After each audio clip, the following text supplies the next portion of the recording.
যেই বাজে অভ্যাসগুলি থাকার কারণে আল্লাহ রাব্বুল আলামিন ওই মানুষগুলাকে অপছন্দ করেন। এই 9টা শ্রেণীর থেকে যেন আমরা বিমুক্ত হতে পারি, এই শপথ নিয়ে আমরা আজকের আলোচনা শুনবো ইনশাআল্লাহ। প্রথম যেই শ্রেণীর মানুষকে অপছন্দ করেন, মানুষের মধ্যে এই চরিত্র থাকুক, আল্লাহ এটা মোটেও দেখতে চান না।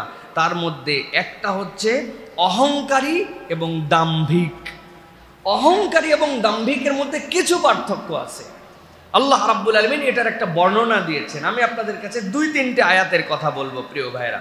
প্রথম যেটা বলবো সেটা হচ্ছে সূরা আন-নাহল এর 22 নম্বর আয়াত। আল্লাহ রাব্বুল আলামিন এই জায়গায় একটা দিক নির্দেশনা দিয়েছেন। আল্লাহ বলছেন, ইলাহুকুম ইলাহু ওয়াহিদ ফাল্লাযীনা লা ইউমিনুনা বিল আখিরাতি কুলুবুহুম মুনকিরাতুন ওয়া হুম মুস্তাকবিরুন। আল্লাহ বলছেন, দুনিয়াতে যত ধরনের দাম্ভিকতা আছে, যত ধরনের অহম আছে, যত ধরনের হাম্বড়াই আছে, এর মধ্যে সবচেয়ে বড় হাম্বড়াইটা হচ্ছে ভিন্ন একটা জায়গায়। ইলাহুকুম ইলাহু ওয়াহিদ, জেনে রাখো তোমাদের ইলাহ হচ্ছেন এক।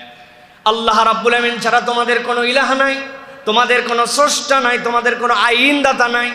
তোমাদের জীবন পরিচালনার জন্য নিয়ম কানুন বলে দিবে এরকম কোনো সংস্থা নাই, এরকম কোনো সংবিধান নাই। একমাত্র ইলাহ হচ্ছে তোমাদের জন্য আল্লাহ। কিন্তু আল্লাহ বলছেন কতগুলা মানুষের চরিত্র হচ্ছে ফাল্লাযীনা লা ইউমিনুনা বিল আখিরাহ, এই মানুষগুলা আল্লাহকেও বিশ্বাস করে না, পরকালকেও বিশ্বাস করে না।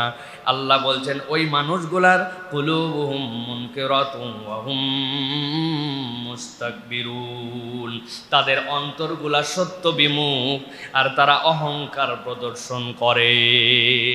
এই অহংকারের মানে কি? সত্যটা সে জানে, হকটা সে জানে।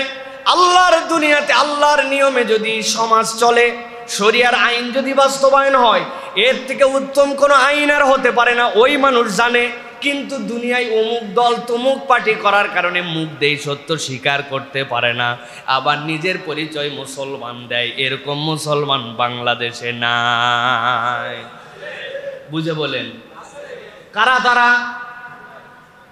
আছে বলতে মানা করছি না ভাই।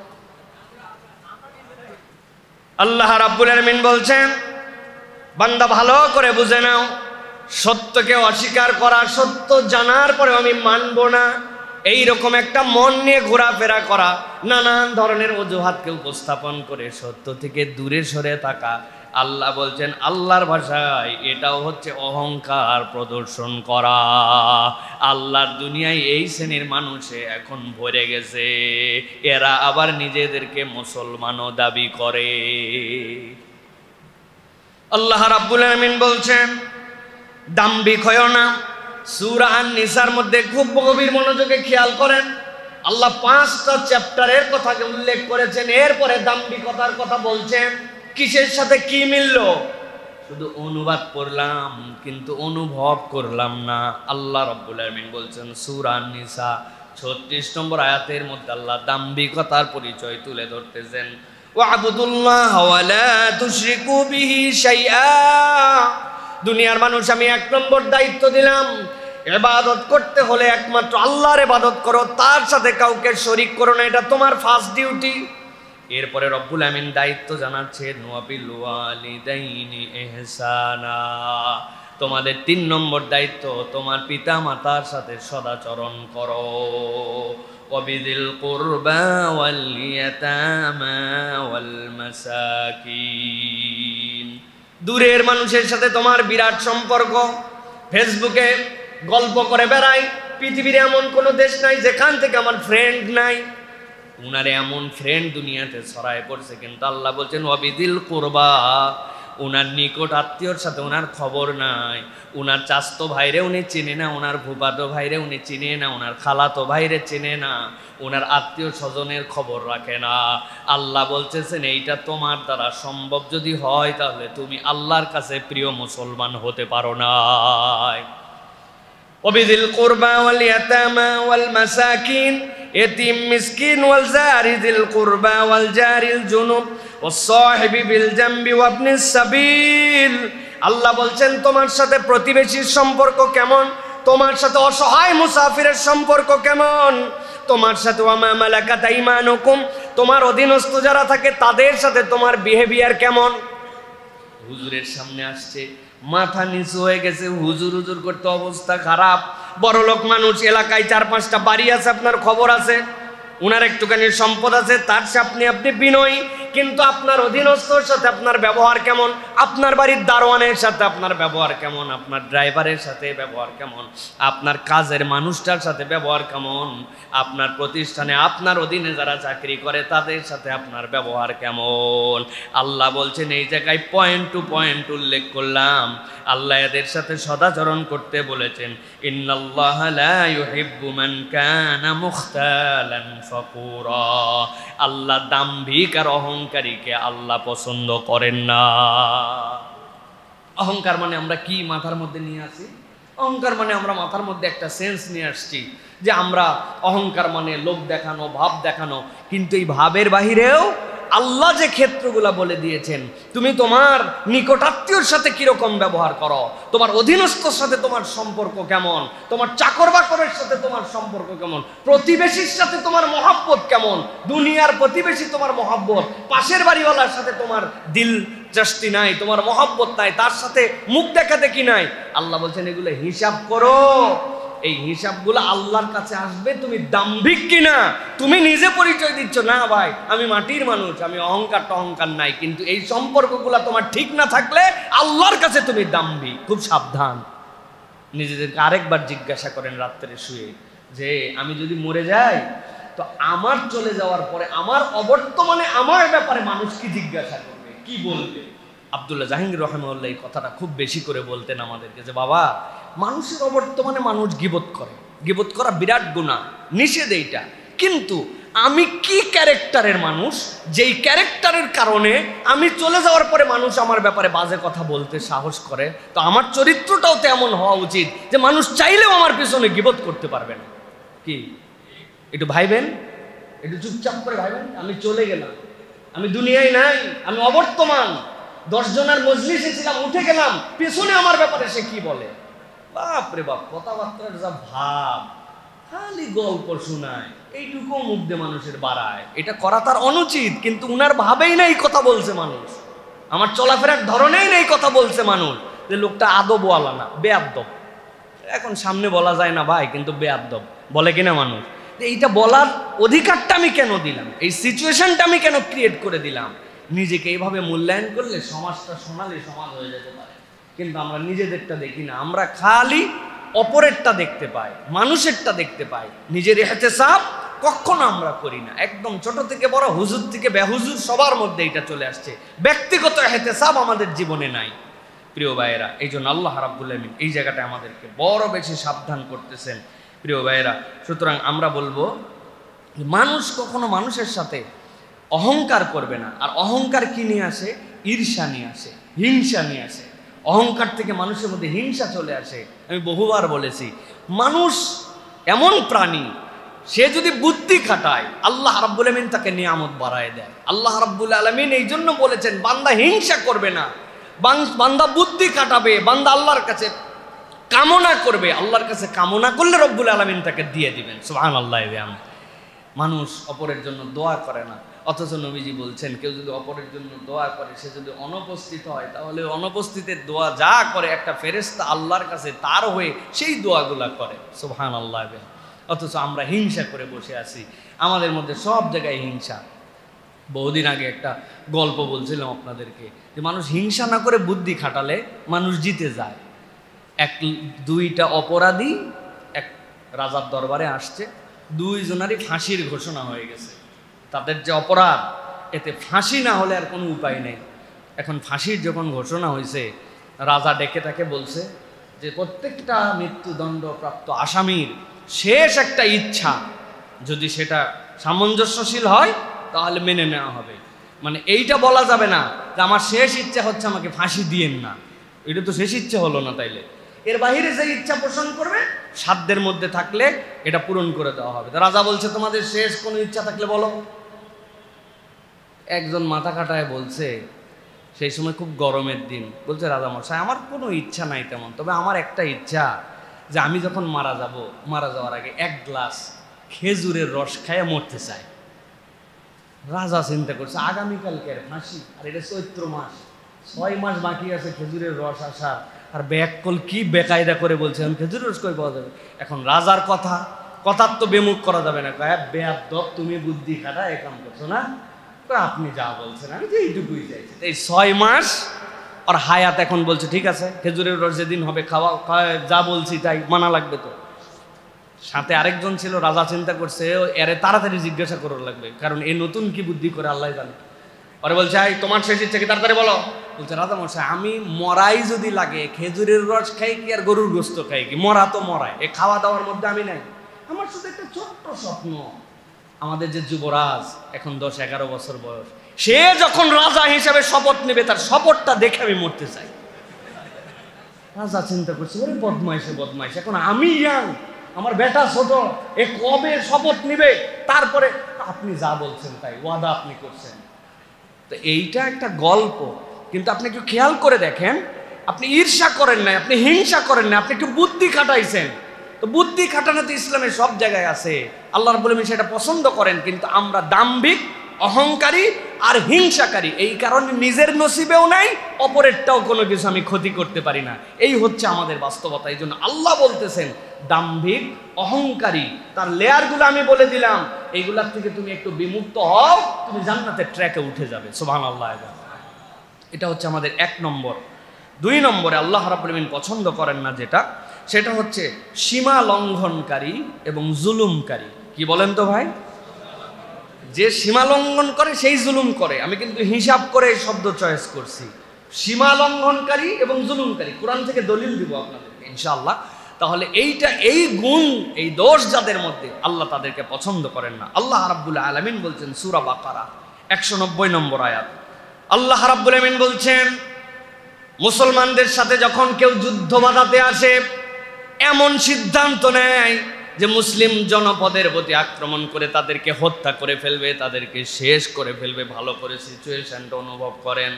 আল্লাহ বলছেন ওই সময় আমি রব্বুল আমিন তোমাদের জন্য দায়িত্ব দিলাম, ওয়াকাতিলু ফি সাবিলিল্লাহিল্লাযীনা ইউকাতিলুনাকুম ওয়ালা তা'তাদু ইন্নাল্লাহা লা ইউহিব্বুল মু'তাদিন। আল্লাহ রাব্বুল আমিন বলছেন তোমাকে মারতে এসেছে, তোমার সাথে যুদ্ধ বাঁধাতে এসেছে, তুমি যুদ্ধ করো তার সাথে। আমি রব্বুল আলামিন তোমাকে দায়িত্ব দিলাম, তোমাকে মারতে আসার কারণে যে যুদ্ধ, সেখানেও আমি রব্বুল আমিন তোমার জন্য নির্দেশনা দিয়ে দিলাম, ওয়ালা তা'তাদু, খবরদার সীমা লঙ্ঘন যেন করো না। নিশ্চয় আল্লাহ রাব্বুল আলামিন সীমা লঙ্ঘনকারীকে পছন্দ করেন না। সুবহানাল্লাহ। এর মধ্যে আল্লাহ রাব্বুল আলামিন এমন বার্তা দিয়ে রাখছেন, আপনারা যদি তালের উসুল পড়েন সেই জায়গায় দেখবেন যে মুসলমানরা যখন আক্রান্ত হয়েছে, মুসলমানরা যখন জিহাদ করতে গেছেন, যেখানে যুদ্ধের জন্য ফরজ হয়ে গেছে তারা গিয়েছেন, এই যাওয়ার পরেও সেই জায়গাতে মিনিমাম 8টা শর্ত ইসলাম দিয়েছে যে আপনি যাওয়ার পরে যদি কেউ স্যালেন্ডার করে দেয় তাহলে আপনাকে তাকে মেনে নিতে হবে তার স্যালেন্ডারটা। আপনি কোনো গাছ নষ্ট করতে পারবেন না, কোনো জনপদে আগুন দিতে পারবেন না, আপনার সাথে যুদ্ধ হওয়ার পরে কেউ মারা গেছে বিপক্ষের, তাকে কখনো বিকৃত করতে পারবেন না, হাত নাক কান কিছু কেটে দিবেন, এইগুলা সম্ভব না। ওইখানকার পুরোহিতকে মারতে পারবেন না, যারা সিনিয়র সিটিজেন বৃদ্ধ যুদ্ধ করতে আসে নাই তাদের গায়ে হাত তুলতে পারবেন না, শিশুদেরকে মারা যাবে না, নারীদেরকে আক্রমণ করা যাবে না, গাছ কাটা যাবে না। মানে এর থেকে বিউটিফুল যুদ্ধ আর কি হতে পারে? আল্লাহ বলছেন তোমারে মারতে আসছে, তারপরেও তুমি যেন কখনো সীমা লঙ্ঘন করো না। আল্লাহ রাব্বুল আলামিন এরকম সিচুয়েশনকে দিয়ে বলতেছেন, তাহলে বাস্তবিক জীবনে তুমি সীমা লঙ্ঘন কেমনে করবে? এই জন্য আল্লাহ রাব্বুল আলামিন সীমা লঙ্ঘনকারীকে পছন্দ করে না। নবীজি বলছেন ইত্তাকুজ জুলম ফা ইন্নাজ জুলমা যুলুমাতুন ইয়াউমাল কিয়ামা, জেনে রাখো তোমরা জুলুম থেকে বেঁচে থাকো, কিয়ামতের দিনে এই জুলুমগুলো তোমাদের যে অন্ধকার আর অন্ধকার নিয়ে আসবে। সুফি সাহেব রমাদানে মক্কা শরীফে যে আল্লাহর দয়ায় উনি এতেকাফ করে, কিন্তু উনার বোনের জমি এখন পর্যন্ত ঠিকঠাক মতো দেয় নাই। এই রকম মুসলমান বাংলাদেশে পর্যাপ্ত পরিমাণে আছে, আছে না ভাই? প্রচুর ঠকবাজ মানুষের কাছ থেকে ঋণ নেওয়ার পরে ঋণ ব্যাক করে না, কিন্তু তসবিহ হাতে নিয়ে ঘোরে আর মসজিদের কৌটার মধ্যে 1000 করে মারে। এরকম প্রচুর আপনি ঋণ খেলাপি দেখতে পাবেন, আছে কি না ভাই?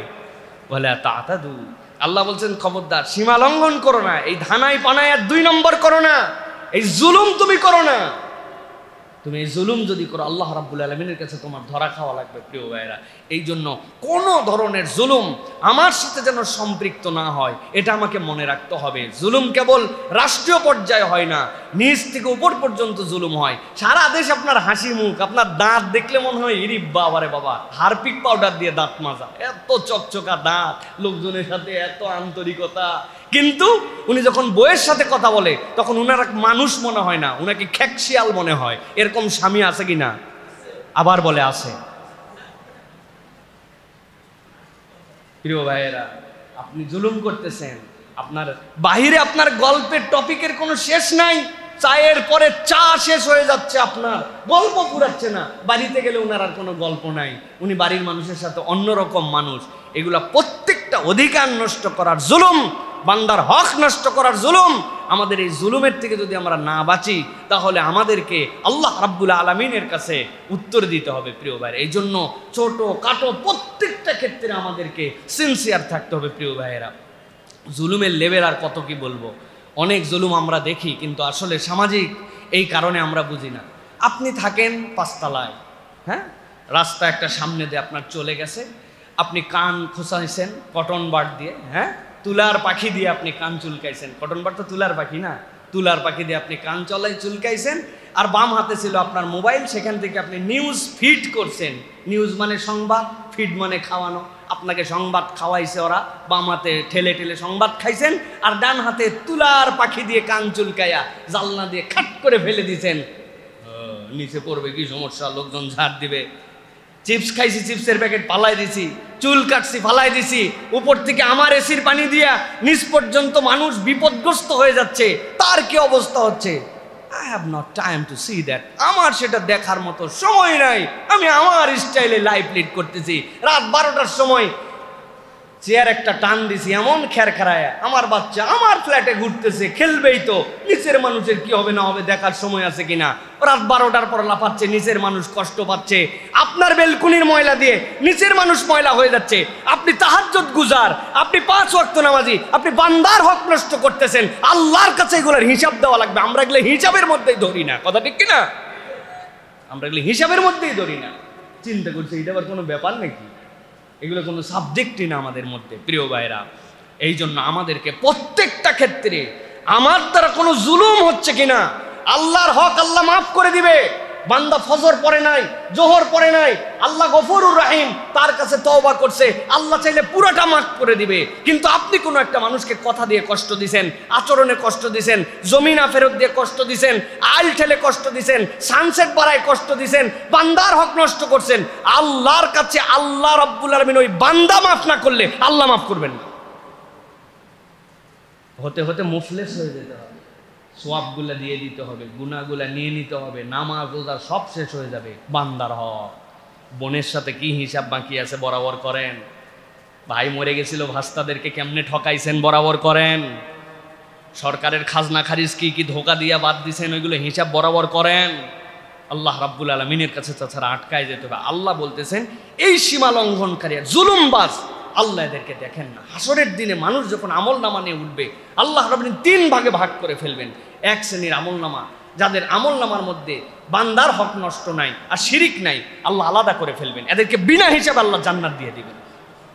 আরেক শ্রেণীর আমল নামা উঠবে কুফরি, এদের কোনো হিসাব হবে না, কাফের মুশরিক, এদের বিনা হিসাবে জাহান্নাম। আরেক শ্রেণী ঈমান আছে কিন্তু জুলুম আছে সাথে, এদের যে মুখামুখি হতে হবে আল্লাহর, আর এদের যে বিচার হবে ওই বিচারটাই তার জন্য যথেষ্ট হয়ে যাবে। আযাব হওয়া লাগবে না, বিচার স্বয়ং আযাব হবে। আল্লাহ রাব্বুল আমিন বলছেন তাদের আমল নামা দেওয়া হবে বাম হাতে, হাতটা সামনে থেকে আসবে না, পেছন দিক থেকে বুক ভেদ করে তার সামনে আসবে। এই বুক ফেড়ে যখন বাম হাত তার আমল নামা আসবে, আল্লাহর কাছে আরজি দিবে, আল্লাহ আমার মৃত্যু দিয়ে দাও। আল্লাহ বলছেন মৃত্যুকে জবাই করে দেওয়া হয়েছে, ওই দিন আর মৃত্যু হবে না। অতএব সীমা লঙ্ঘন আর জুলুম এটা যেন আমার দ্বারা না হয় ভাই, যা হয় হোক পরেরটা দেখা যাবে। আমি যেন কখনো জালেমের দপ্তরে আমার নাম না উঠাই, এটা আপনাকে সতর্ক থাকতে হবে। ছোট্ট থেকে ছোট্ট অনেক ক্ষেত্রে আমরা জুলুম করে ফেলতেছি। ঢাকা শহরে আমরা জুলুম করতেছি। আমি বাসের মধ্যে থেকে চিপসের প্যাকেট ফেলছি, আমি বোতলটা ফেলে দিছি, সোয়ারেজের মুখটা আটকাই গেছে, প্রবল বৃষ্টি হয়ে গেছে, পানি নামার কথা, কিন্তু আমার কারণে আমি জানি না কবে ফেলে দিয়ে চলে গেছে একটা বোতল। ওই বোতলের কারণে হাজার হাজার মানুষ কষ্ট পাইছে, কত গাড়ির ইঞ্জিন নষ্ট হয়ে গেছে। প্রত্যেকটার গুণ ওই দিন আমার আমলনামায় উঠবে, কারণ আমার রেসপন্সিবিলিটির জায়গা এটা ছিল, আমি এটা আদায় করি না। এগুলো কোনো গুনার মধ্যেই ধরে না মুসলমানরা। এই ইসলাম নিছে ব্যয় ইসলামীরা, আর ব্যয় ইসলামের ইসলাম নিছে আমরা। কথা ঠিক কিনা ভাই? আল্লাহ আমাদেরকে বোঝার তৌফিক দান করেন। প্রিয় ভাইয়েরা, 3 নম্বর, বিশ্বাসঘাতক এবং প্রতারণাকারী। আল্লাহ রাব্বুল আমিন বিশ্বাসঘাতকতা এবং প্রতারণাকে আল্লাহ পছন্দ করেন না। আল্লাহ রাব্বুল আমিন বলছেন, ওয়া ইম্মা তাখাফান্না মিন কওমিন খিয়ানাতান। আল্লাহ রাব্বুল আমিন বলছেন, দুনিয়ার মানুষ, তোমাদের যদি কোনো সম্প্রদায়ের ব্যাপারে ধোঁকা দিবে এরকম কোনো ভয় থাকে তোমাদের মধ্যে, আল্লাহ রাব্বুল আলামিন বলতেছেন, তাহলে তোমাদের জন্য দায়িত্ব হচ্ছে ফামবিজ ইলাইহিম আলা সাওয়াইন, তোমরা চুক্তি তাদের সাথে করবা না। তাদের সাথে যদি চুক্তি হয়, ওইটা তোমাদের বিশ্বাসঘাতকতার আগে ওই চুক্তিটা তাদের মুখের মধ্যে ছুঁড়ে মেরে দাও। মানে তুমি যদি বলো, বোঝো যেই চুক্তি তুমি রাখতে পারবে না, বিশ্বাসঘাতকতার জায়গা নাই, চুক্তি তুমি করবা না, তাদের মুখের উপর আগেই জানায় দাও যে তোমার চুক্তির থেকে আমি বেরিয়ে আসলাম, কিন্তু চুক্তি হালে আছে, কিন্তু তারপরেও তুমি তার সাথে বিশ্বাসঘাতকতা করবে, এরকম জানি না হয়। ইন্নাল্লাহা লা ইউহিব্বুল খাইনিন। আল্লাহ বলছেন, জেনে রাখো রব্বুল আলামিন বিশ্বাসভঙ্গকারীদের পছন্দ করেন না। বাংলাদেশে একটা নতুন বিশ্বাসভঙ্গের খেলা শুরু হয়েছে। ভাই, আপনার মেয়ের ইয়ে কত, দেন মহর ধরছে কত ভাই? 20 লাখ। কেন 20 লাখ কেন ধরছেন? কই ভাই, এখন সমাজ খারাপ, বিয়ে শাদীটা জানি টিকে, ভাঙ্গে জানি না যায়, এই জন্য দেনমোহর বাড়ায় ধরছে। আছে ভাই এখন? হ্যাঁ, দেনমোহর বাড়ায় ধরে। উনি দেনমোহর বাড়ায়া বিশ্বাসঘাতকতা, মানে উনি আগেই নিয়ত করছে যে এরকম ভাঙে যেতে পারে, এইটাতে ঠেকা। ভাই, যেই বিয়ে ভাঙবে ওই বিয়ে দেনমোহর দিয়ে ঠেকান যায় না এই দুনিয়ায়। সুতরাং এইটা একটা বিশ্বাসঘাতকতার লেভেল তৈরি করতেছি আমরা, মানুষের মনের মধ্যে এগুলো ঢুকাই দিচ্ছি, প্রতারণা ঢুকাই দিচ্ছি। আল্লাহ রাব্বুল আমিন প্রতারককে পছন্দ করেন না। স্ট্রেট ফরওয়ার্ড থাকেন, ক্লিয়ার থাকেন।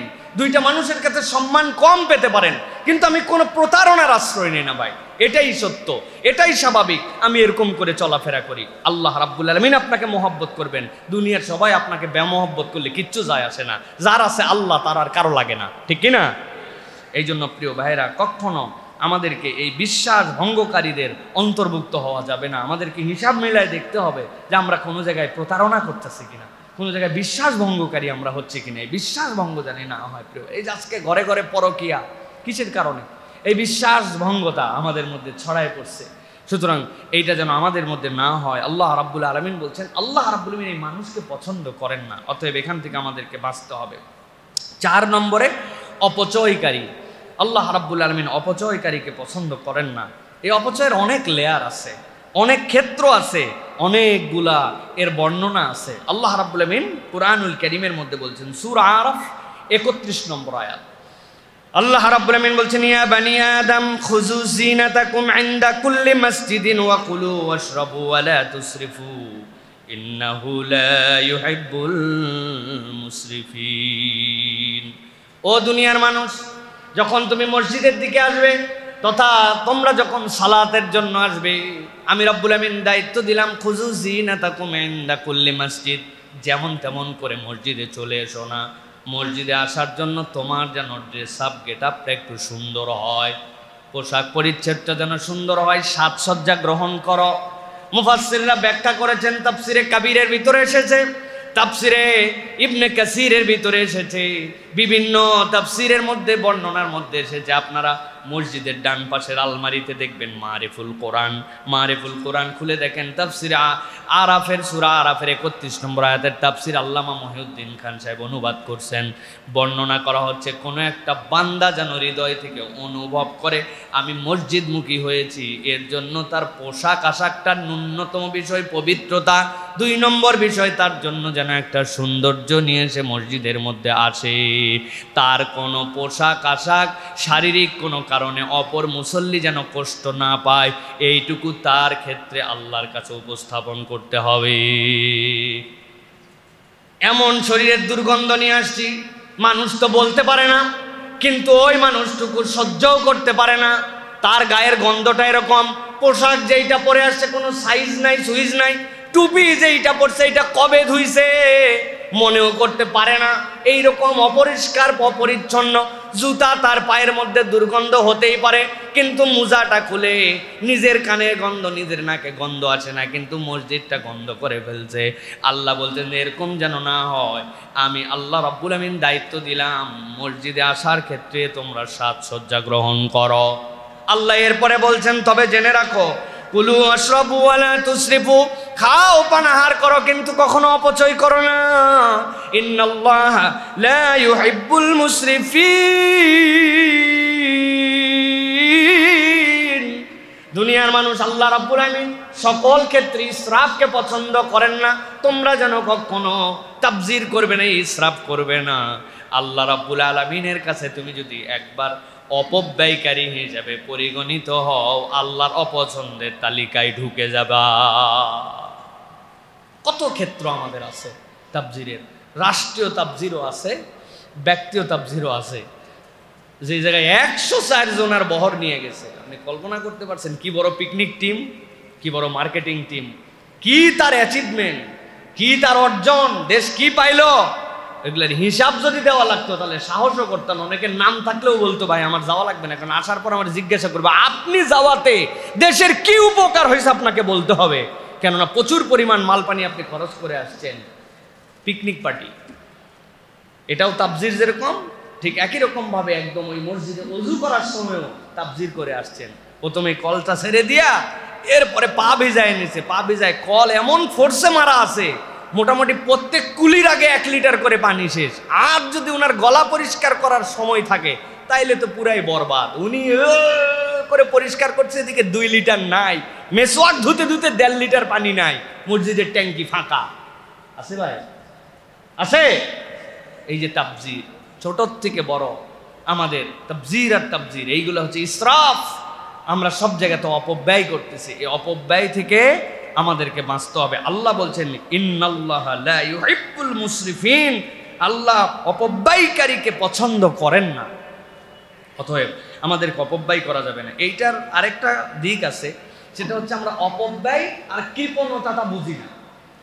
যার আল্লাহ যে স্ট্যাটাস দিছেন ওইটাকে মেনটেন করাও হচ্ছে আল্লাহর কৃতজ্ঞতা। একজনকে আল্লাহ যথেষ্ট সামর্থ্য দিছেন, এখন আল্লাহ আমারে সামর্থ্য দিয়েছে, আমি দেই মসজিদে 50 টাকা, আল্লাহ আরেকজনকে কোটি কোটি টাকার মালিক বানাইছে, কত টাকার মালিক সে জানে না, সেও দেয় 50 টাকা। হলো না? আপনি আল্লাহ রাব্বুল আলামিনের প্রকাশ করতে পারেন নাই, সন্তুষ্টি প্রকাশ করতে পারেন নাই। পয়সা কবরে নিয়ে যাওয়া যায় না, এই জন্য নিজের স্ট্যাটাস অনুযায়ী ওই চলাফেরা করা, ওইটাকে উপস্থাপন করা, ওইটা ইসরাফ নয়, ওইটা তাবজির নয়, ওইটা কৃপণতা হয়ে যাবে। কিন্তু এইটা যেন এমন লেভেলে না যায় যে এইটা যা লাগবে না তাও আমি করি, এইটা আমাদেরকে মনে রাখতে হবে। সর্বক্ষেত্রে আমরা যেন অপচয়কারী না হয়। বাচ্চা কাচ্চার মধ্যে অপচয়ের ব্যামারটা বিরাট ঢুকে গেছে। একটা চিপস খুললো, 3-4 টুকরা খাইলো, চাইছে বাপ দিয়ে দিছে, এরপরে খায় নাই, আবার নামার পরে আবার একটা চিপসের আবদার করলো। এখন বাপ মা হয়ে গেছে বেকায়দায়, তারা আবার দিচ্ছে। জুতা একটা আছে, মার্কেটে গেছে, বিনা কারণে জুতা কিনতে যায় নাই, গেছে মাছ কিনতে, কিন্তু বেটার জুতা পছন্দ হয়ে গেছে, জেদ ধরছে, আপনি আবার কিনে দিচ্ছেন না। এই জায়গাতে আপনাকে নিয়ন্ত্রণ করার শিখাতে হবে, তাকে তার লাইফের মধ্যে তাকে বাউন্ডিং শিখাতে হবে। এই জিনিসটা ছোট থেকে যদি না আসে তাহলে বিরাট সমস্যা এটা। এই জন্য আমাদেরকে একদম সিস্টেমেটিক ওয়েতে প্রত্যেকটা ক্ষেত্রে পদক্ষেপ নিয়ে আমরা যেন কোনো রকম ইসরাফ না করি, আমরা যেন তাবজির না করি, এটা আমাদেরকে মনে রাখতে হবে। প্রিয় ভাইয়েরা, আপনি দেখবেন আমাদের প্রত্যেকের বাড়িতে তাবজির হয়। আমরা যে কলটা ছেড়েছি, কলটা ছাড়ার পরে প্রপারলি কল বন্ধ হয় না, অথবা অনেক দিন পানির কলটা ব্যবহার হওয়ার কারণে ওইটা জোরে লাগালেও লাগে না, এই জন্য টপ টপ টপ টপ করে সারাদিন পানি পড়তেছে। কার কার বাড়িতে এরকম কল আছে? একটু হাত উঁচু করেন তো ভাই। একজনের বাড়িতেও নেই, মাশাআল্লাহ। এই মহল্লাটা বিরাট ভালো মহল্লা, আলহামদুলিল্লাহ। এই কলের পানি পড়ে যাচ্ছে। ভাই, আমি এক বাড়িতে দাওয়াত খেতে গেছি, এখন হাত ধোয়ার জন্য অনেক ভিড়, আমি রান্নাঘরে ঢুকে যাই, রান্নাঘরে সিনকে হাত ধুইছি, যাওয়ার পরে দেখি চুলা জ্বলতেছে। আমি বললাম, ভাই চুলা জ্বলতেছে যে কি জ্বালাবেন? কয় না হুজুর, আপনার ভাবি বলছে ম্যাচ নাই তো এই জন্য হালকা করে দিয়ে রাখছে, আবার রান্না করবে রাত্রে। তখন দুপুরবেলা উনি মিটমিট করে জ্বলাই রাখছে। চুলা 950 টাকা সরকার মাসে নেয়, ব্যবহার করলেও নেয়, না করলেও নেয়। হ্যাঁ, আমি শেষ করলে আমার সমস্যা কোথায়? এরকম কারদের বাড়িতে হয় ভাই? একটু হাত উঁচু করেন দেখি। না, এই মহল্লায় আল্লাহর রহমতে কারো বাড়িতে নাই। সব চুলা মাশাআল্লাহ। প্রিয় ভাইয়েরা, আমরা যেরকম করে কত ধরনের তাবজির করি, ইসরাফ করি, এগুলো আল্লাহর কাছে কিন্তু হিসাব দিতে হবে প্রিয় ভাইয়েরা। অতএব এখান থেকে অপচয় থেকে আমাদেরকে বাঁচতে হবে। তাহলে কয় নম্বর গেছে এটা? কয় নম্বর বলবো? কয়টা ভুলে গেছেন? কয়টা? হ্যাঁ, ভালো করে খেয়াল করেন প্রিয় ভাইয়েরা। এবার 5 নম্বরে আল্লাহ বলছেন ফাসাদকারী এবং অশান্তি ছড়ানো লোক। সমাজের মধ্যে যারা ফাসাদ ছড়ায় আর অশান্তি ছড়ায়, আল্লাহ রাব্বুল আমিন এদেরকে পছন্দ করেন না। আল্লাহ রাব্বুল আলামিন বলছেন, দুনিয়ার মানুষ ভালো করে জেনে রাখো, সূরা বাকারা 205 নম্বর আয়াতের মধ্যে আল্লাহ বলছেন, ওয়াইদা তাওয়াল্লা সাআ ফিল আরদি লিইউফসিদা ফিহা ওয়া ইউহলিকাল হারসা ওয়ান নাসলা ওয়াল্লাহু লা ইউহিব্বুল ফাসাদ। আল্লাহ বলছেন, ভালো করে তোমরা জেনে রাখো, যখন এই মানুষগুলো আল্লাহ রাব্বুল আলামিনের জমিনের মধ্যে থেকে ফিরে যায় কোথাও থেকে, তখন এই মানুষগুলা সেখানে অশান্তি সৃষ্টি করে, শস্য ক্ষেত্র এবং প্রাণনাশ করে। আল্লাহ নবীর কাছে একজন লোক আসলেন, আখনাস।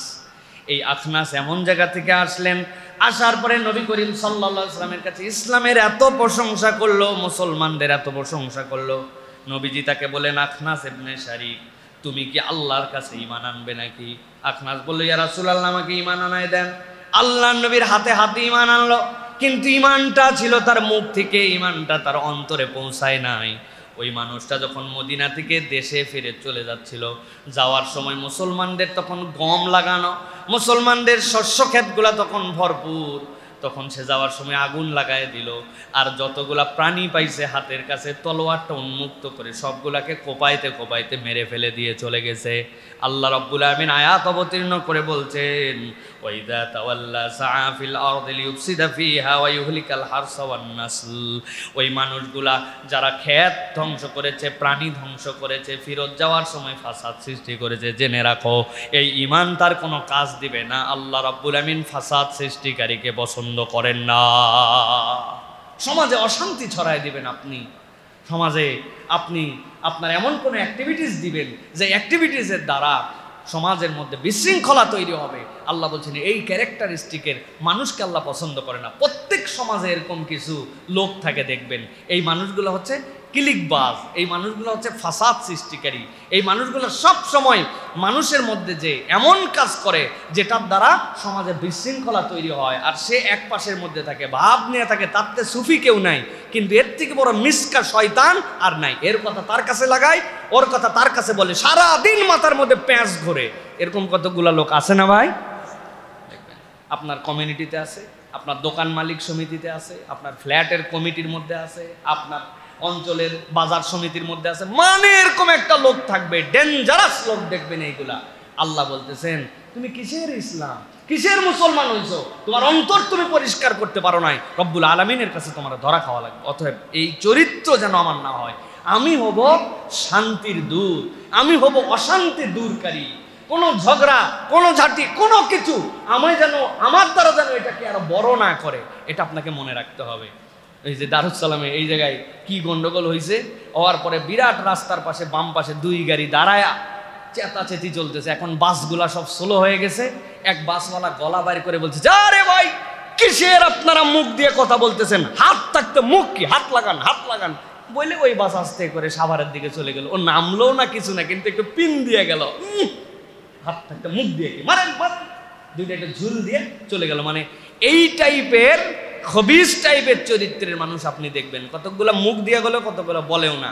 বিচার নিয়ে গেছে উনার কাছে, যাওয়ার পরে দেখবেন এমন ক্লিকবাজ, ওই ক্লিকবাজে বিচার আর হয় না, বিচার আরো প্যাঁচ লেগে যায়। এরকম চরিত্র আমাদের মধ্যে আছে ভাই।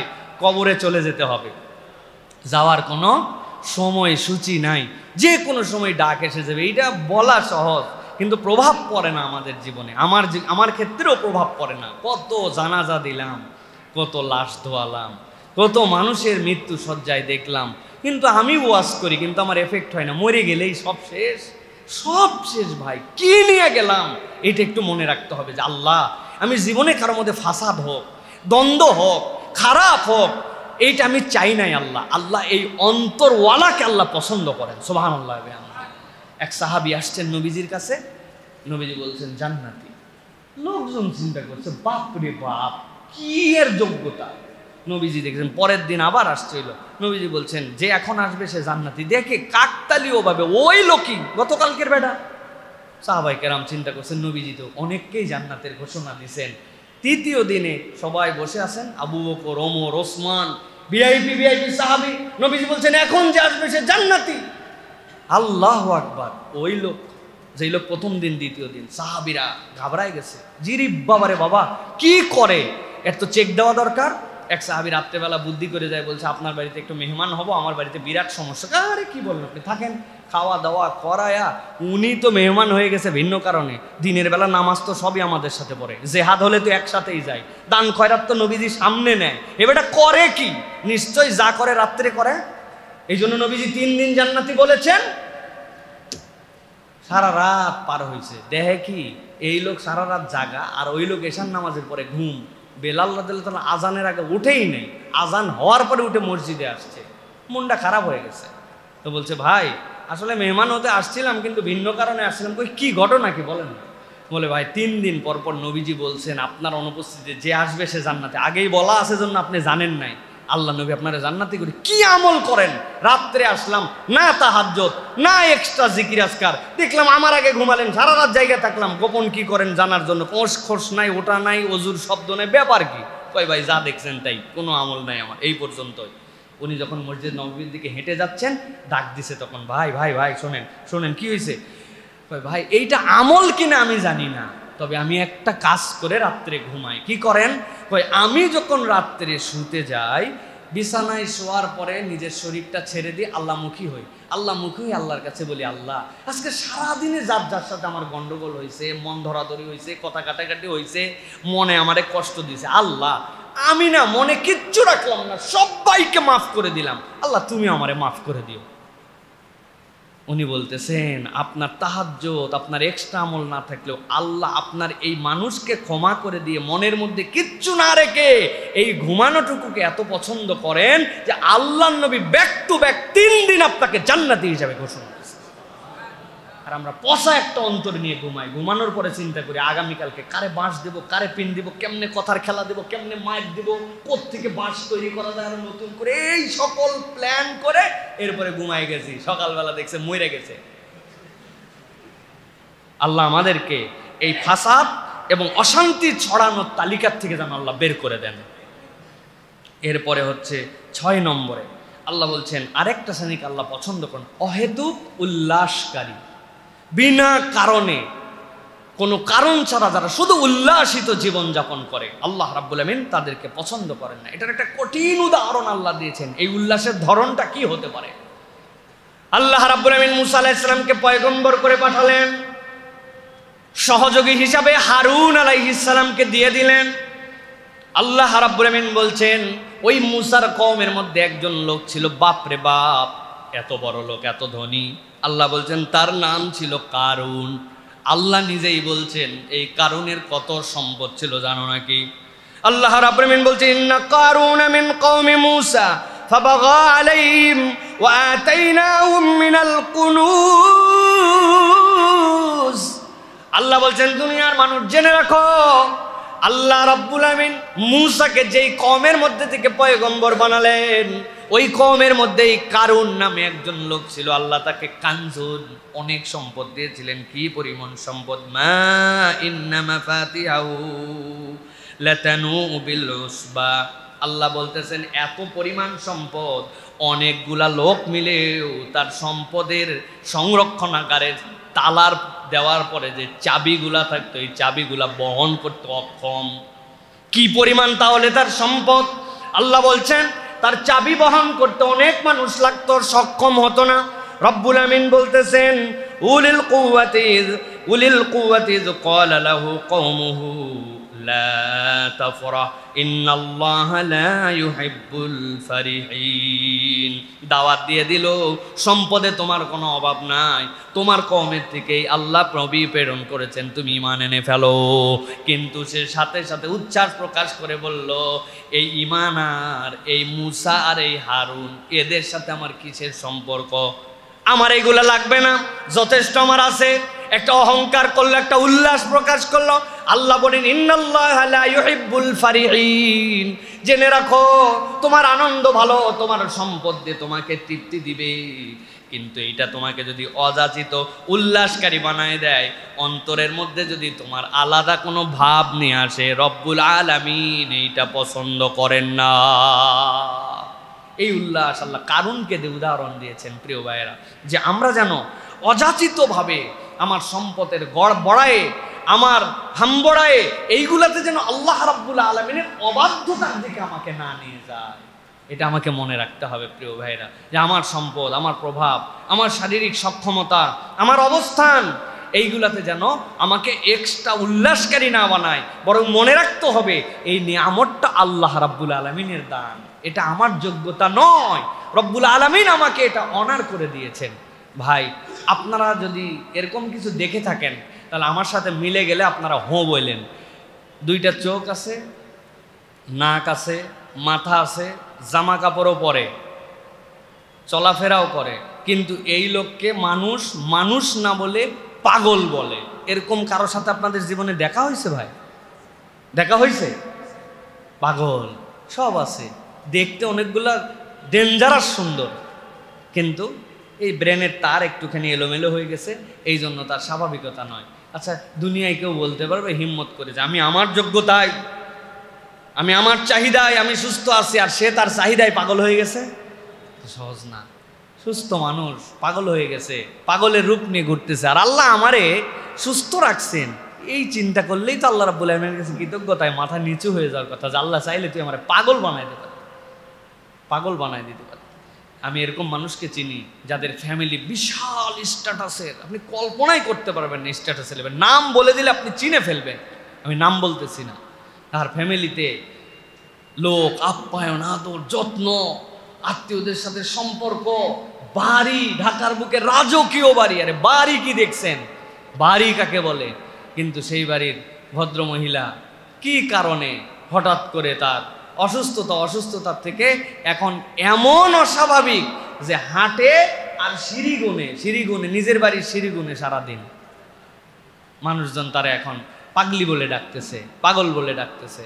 সুতরাং আল্লাহ রাব্বুল আলামিন কখন কারে কি করে দিবেন, আল্লাহ বলছেন ইন্নাল্লাহা লা ইউহিব্বুল ফারিহিন, খবরদার উল্লাস করো না, যা পেয়ে গেছো তাটা দিয়ে যে আমি আর কেউ নাই আমার লেভেলে, এইটা যেন তুমি ভেবো না। আল্লাহ রাব্বুল আলামিন এখান থেকে আমাদেরকে খুব সাবধান করেছেন। এরপরে 7 নম্বর যেটা প্রিয় ভাইয়া, অকৃতজ্ঞতা এবং কুফরি, এই চরিত্রের মানুষকে আল্লাহ পছন্দ করেন না। অকৃতজ্ঞতার সাথে একটা কুফরির রিলেশন আছে। আল্লাহ রাব্বুল আলামিন বলছেন ইয়ামহাকুল্লাহুর রিবা ওয়া ইউরবিস সাদাকাত ওয়াল্লাহু লা ইউহিব্বু কুল্লা কাফফারিন আসীম। আল্লাহ রাব্বুল আলামিন সুদকে নিশ্চিহ্ন করে দিয়েছেন, আর তোমরা সুদের সাথে জড়িত হয়ে আসো। আল্লাহ বলছেন জেনে রাখো, দান খয়রাতে আল্লাহ বাড়ায় দেন তোমাদের জন্য, সুদকে আল্লাহ ধ্বংস করে দিবেন। আল্লাহ বলতেছেন আল্লাহ পছন্দ করেন না কোনো অবিশ্বাসী আর পাপীকে। যেই পাপ আর যে অবিশ্বাস আল্লাহ রাব্বুল আলামিন পছন্দ করেন না, তার অন্যতম দিক হচ্ছে আল্লাহর বিধানকে জানার পরেও, আল্লাহর বিধান হক বলার পরেও আপনি নানান অজুহাত দিয়ে আল্লাহর বিধান থেকে দূরে থাকেন। আল্লাহ বলতেছেন এইটা হচ্ছে কুফরি করা মানুষ, আর প্রকৃত অকৃতজ্ঞ হচ্ছে আল্লাহর এই বান্দা।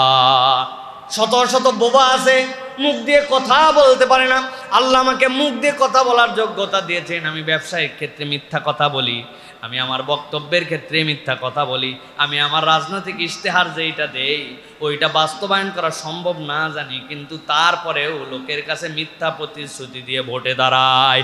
এই সমস্যাটা অবশ্য বাংলাদেশে নাই, আছে।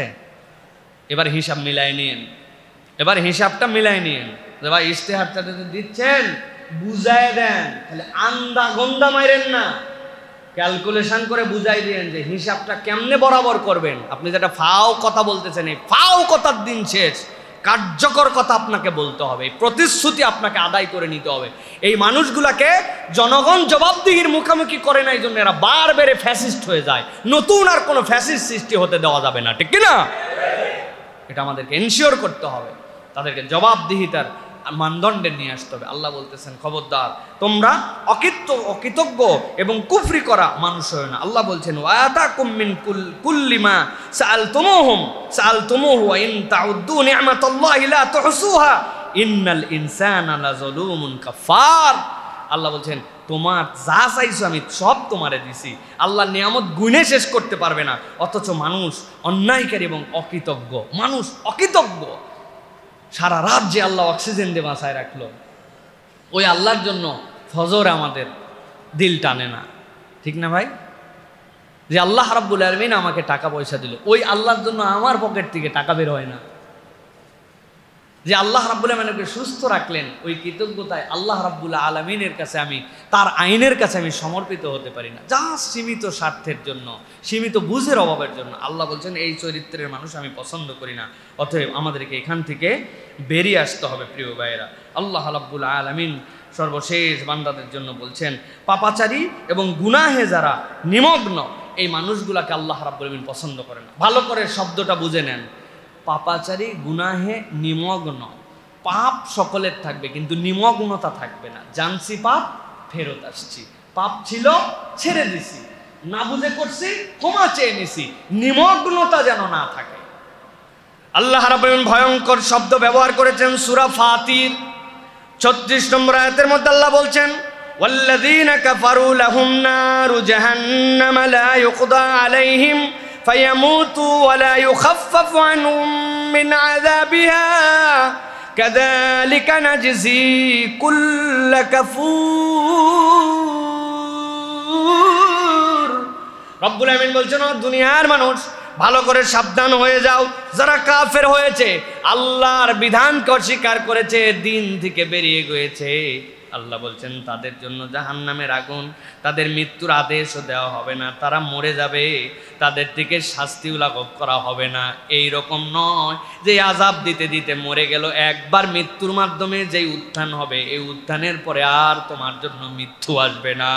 আল্লাহ বলছেন প্রত্যেক অকৃতজ্ঞকে আমি রব্বুল আমিন এইভাবেই শাস্তি দেই। আমাদের জীবন এই জন্য বিশ্লেষণ করে নিতে হবে, আমরা আল্লাহ রাব্বুল আলামিনের কাছে ভুল হলে পাপাচারী হতে পারি, কিন্তু এই পাপের উপরে আমরা যেন নিমগ্ন না হই, আমরা যেন পাপের উপরে অটল অবিচল না থাকি। জানা মাত্র তওবার হালতটা আমাদের হৃদয়ের মধ্যে নিয়ে আসতে হবে। কন্টিনিউ পাপ করেই যাচ্ছি, দেখেই যাচ্ছি, একই গুনাহ করেই যাচ্ছি, তওবা করবনি, ছাইরে দিবনি, আর একটু বয়স হোক। আমি তো মাঝে মাঝে বলি বহু ভাইয়ের মুখে নামাজি কিন্তু দাড়ি দেখা যায় না, কি ব্যাপার? কই এখনো বয়স হয়নি। এটা যে একটা ফিস্ক, এটা যে কবিরা গুনাহ, আপনি তাও বাদ দিতে পারলেন না। কি হলে আপনি বাদ দিবেন? আপনি কেন এইটাকে পছন্দ করলেন যেটা আল্লাহ মহিলাদের গুণ বানালো? আপনি পুরুষ হয়ে এটা নিলেন কেমনে রে ভাই? কেমনে নিলেন? আপনি অন্তত মোষটা রাখেন, যা গুনাহ আমার হোক, অন্তত মহিলাদের সাথে সামঞ্জস্যটা চলে যাক। অসামঞ্জস্য বানান যে আপনি আর মহিলা আলাদা হন না, কোনো কারণ নেই, কোনো যুক্তি নাই। আরে ভাই কারণ থাকলে তো আল্লাহ ছেলের এটা দিতই না ভাই।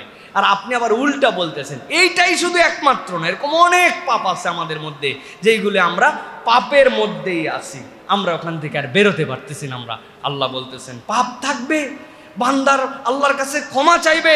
বান্দা যদি পাপহীন হয়ে যেত, আল্লাহ নতুন সৃষ্টি করতেন যারা আল্লাহর কাছে ক্ষমা চাবে। কিন্তু আমরা যেন পাপের মধ্যে নিমজ্জিত না থাকে, ওখান থেকে বের হতেই হবে। আপনাকে শপথ নিতে হবে যে আমি আর পাপের মধ্যে। এখন একজনের নামাজ মিস করার পাপ নাই কিন্তু মিথ্যা বলার পাপ আছে, একজনের মিথ্যা বলার পাপ নাই কিন্তু তিনজনের সাথে বসলে গীবতের পাপ আছে, একজনের গীবতের পাপ নাই কিন্তু মেজাজ খারাপ হলে গালিগালাজ করে, গালির পাপ আছে। এরকম অনেক ধরন আছে না ভাই আমাদের মধ্যে। তা আল্লাহ বলতেছেন আমি অপছন্দ করি গুনাহে নিমগ্নরা। তুমি গুনাহে নিমগ্ন থেকো না, গুনাহ বান্দা হবেই, সাথে সাথে তওবা করো, আমি ওইটা পছন্দ করি। কিন্তু আমাদের অধিকাংশ গুনাহে নিমগ্নতা চলে আসছে, দেখেই যাচ্ছি খারাপটা, শুনেই যাচ্ছি খারাপটা। এত ওয়াজের পরেও গান শোনা বন্ধ করে না, ওনার কান আর গান অথচ আল্লাহ রাব্বুল আমিন এটা পছন্দ করেন না। উনি কথা বললেই মিথ্যা কথা বলে, কথা বললেই গালিগালাজ করে, মুখ খুললেই গীবত করে, অন্তরের ভিতরে তার ওই যে একজনের প্রতি বিদ্বেষ ধরে আছে, ওইটা নিয়েই চলাফেরা করছে। এটা নিমগ্নতা, আপনি পাপের মধ্যে ঢুকে আসেন। এখান থেকে বের হতে আমাদেরকে এখান থেকে বের হতে হবে। সর্বশেষ যেটা বলবো, মিথ্যাবাদী এবং প্রবঞ্চক আল্লাহ রাব্বুল আলামিন এটা কঠিন অপছন্দ করেন। মিথ্যাবাদীকে আল্লাহ রাব্বুল আলামিন একদম পছন্দ করেন না। সূরা নাহল পড়ে দেখবেন 105 নম্বর আয়াতের মধ্যে আল্লাহ রাব্বুল আলামিন বলছেন, ইন্নামা ইয়াফতারিল কাযিবাল্লাযীনা লা ইউমিনুনা বিআয়াতিল্লাহ ওয়া উলাইকা হুমুল কাযিবুন। আল্লাহ রাব্বুল আলামিন কেবল যারা মিথ্যা রচনা করে, যারা আল্লাহর নিদর্শনে বিশ্বাস করে না, আল্লাহ বলছেন প্রকৃত মিথ্যাবাদী তো তারাই। এদের মিথ্যা, এই মিথ্যার প্রবঞ্চনা, জিহ্বাতে প্রবঞ্চনা হয়। আমরা যেন মিথ্যুক না হই ভাই। ছোট থেকে বড় আজকে মিথ্যার মহামারীতে এই সমাজটি ছেয়ে গেছে। অবাক হয়ে যায়, ছোট্ট ছোট্ট বাচ্চারা এমন এমন মিথ্যা কথা বলা শিখেছে যেগুলো আমরা কল্পনাও করতে পারতাম না। কোত্থেকে এগুলো শিখলো, এই এফেক্টটা কিভাবে সমাজের মধ্যে ঢুকলো? তার মানে বড়রা, সমাজ, আশপাশ সব কিছু দেখে তার মধ্যে এমন একটা এফেক্ট আসছে যে ওই মিথ্যুকরা মিথ্যাবাদিতাতে সারা পৃথিবী ভরায় ফেলছে। প্রিয় ভাইরা, আমরা যখন আফ্রিকা গেছি, আমি মজা করে বলতেছিলাম যে আফ্রিকায় একটা দোকানের থেকে আমি একটা জিনিস কিনবো, কোথায় পাওয়া যায়? বলছে হুজুর কি কিনবেন দেখি, আপনি খুব পেরেশান। আমি বললাম এটা ফেয়ার অ্যান্ড লাভলিটা কিনতে চাই। ওই ব্যাপার কি? আপনি আফ্রিকায়? বললাম যে ভাই এটা লাগালে না ফর্সা হয়। তার আফ্রিকান মানুষের এটা লাগায় কেমনে ফর্সা হয়েছে, এটা তো তাহলে প্রুভড হবে এই জায়গাতে। কয় না, এই আইটেম এখানে বিক্রি হয় না। মানে যেখানে যেরকম করে প্রতারণা করা যায়, আমরা এই প্রতারণা আর মিথ্যাকে আমরা এখন পসরা বানায় ফেলছি। মিথ্যা ছাড়া নাকি ব্যবসায় চলে না, মিথ্যা ছাড়া নাকি কাজই করা যায় না। এই যে মিথ্যা, এইটা আমাদের জীবনে সব বরকত সরায় ফেলছে। আজকের থেকে শপথ করতে হবে অন্তত এই বিষয়ে, আমরা জীবন থাকতে আমরা মিথ্যা কথা বলবো না। পারবো ইনশাআল্লাহ? এটা চেষ্টা করতে হবে, মিথ্যা কথা বলবো না ভাই। মানুষ একটু অপমান করতে পারে, ফট করে একটা কথা বলে ফেলছি। ভাই আপনার আসার কথা কয়টায়? 10:30টায়। ঘুমায় গেছিলেন, উঠতে পারেন না, অথবা কোনো একটা কারণ ছিল, কিন্তু আপনি এখন তার কাছে পৌঁছানোর আগেই বলতেছেন এই 2 মিনিট চলেই আসছি। ফেরির উপরে উঠে একজন, আমি গাড়ির গ্লাস নামাইছি, ও বলতেছে যে ভাই কই? গুলিস্তান পার হলাম, 5 মিনিট খাড়া। বললাম চাচা এইটা তো দেউলদিয়া পাটুরিয়া ঘাট। শুনে ভালো, শুনে বাবা টেকা পাবে তো, বড় জ্বালায় আছে, আজকে বাড়ি চলে যাচ্ছি, এই জন্য খালি নদী পার হই, কোন জায়গায় আছে বলা যায় না, এই জন্য নদী পার হচ্ছে, গুলিস্তানে আছে। এরকম মিথ্যা হয়তো এটা দেখা গেছে, কিন্তু এরকম কম বেশি মিথ্যা আমরা প্রত্যেকেই বলি, তাই না ভাই? এই মিথ্যা থেকে আমাদের বেরোতে হবে। আল্লাহ পছন্দ করেন না এই মানুষকে। আল্লাহ রাব্বুল আমিন বরকত দিবেন না, হায়াতের বরকত কমে যাবে, আপনার মনে শান্তি হবে না, ভালো লাগবে না। এই জন্য আমাদেরকে এখান থেকে বেরোতে হবে। আল্লাহ আমাদেরকে তৌফিক দান করুক। তাহলে আবার চলেন একটু রিভাইজ করি আমরা, যে আমরা যে গুণাগুণ আল্লাহ পছন্দ করেন। 1 নম্বর, অহংকারী এবং দাম্ভিক, গর্বিত যারা, নিজেরা অযথা গর্ব করে, আল্লাহ এদেরকে পছন্দ করেন না। 2 নম্বর, আল্লাহ রাব্বুল আমিন বলছেন সীমা লঙ্ঘনকারী এবং জুলুমকারী, আল্লাহ রাব্বুল আমিন পছন্দ করেন না। 3 নম্বর, বিশ্বাসঘাতক এবং প্রতারণাকারী, মানুষের কাছে প্রতারণা করে, প্রতারক, আল্লাহ রাব্বুল আমিন পছন্দ করেন না। এরপরে অপচয়কারী, এরপরে বলেছি ফাসাদ এবং অশান্তি সৃষ্টিকারী লোক, সমাজে তারা অশান্তি ছড়িয়ে বেড়ায়। 6 নম্বর, অহেতুক উল্লাসকারী, অহেতুক সে উল্লাস করে। 7 নম্বর, অকৃতজ্ঞ এবং কুফরি করা মানুষ। 8 নম্বরে পাপাচারী এবং গুনাহে নিমগ্ন। 9 নম্বরে বলেছি মিথ্যাবাদী এবং প্রবঞ্চনাকারী। এইগুলা যদি আমাদের মধ্যে না থাকে, ইনশাআল্লাহ আল্লাহ রাব্বুল আলামিনের প্রিয় পাত্র হওয়ার দিকে আমরা এগিয়ে যাব ইনশাআল্লাহ। এই বান্দার এই খারাপ গুণ যদি মুক্ত থাকে, এই বান্দার মৃত্যু আর জান্নাতের মধ্যে দূরত্ব থাকবে না ইনশাআল্লাহ। আল্লাহ আমাদেরকে তৌফিক দান করুন, আল্লাহুম্মা আমিন। আল্লাহ রাব্বুল আলামিন আমাদের এই কথাগুলোর উপর আমল করার মতো যোগ্যতা বাড়ায় দেন, বলেন আল্লাহুম্মা।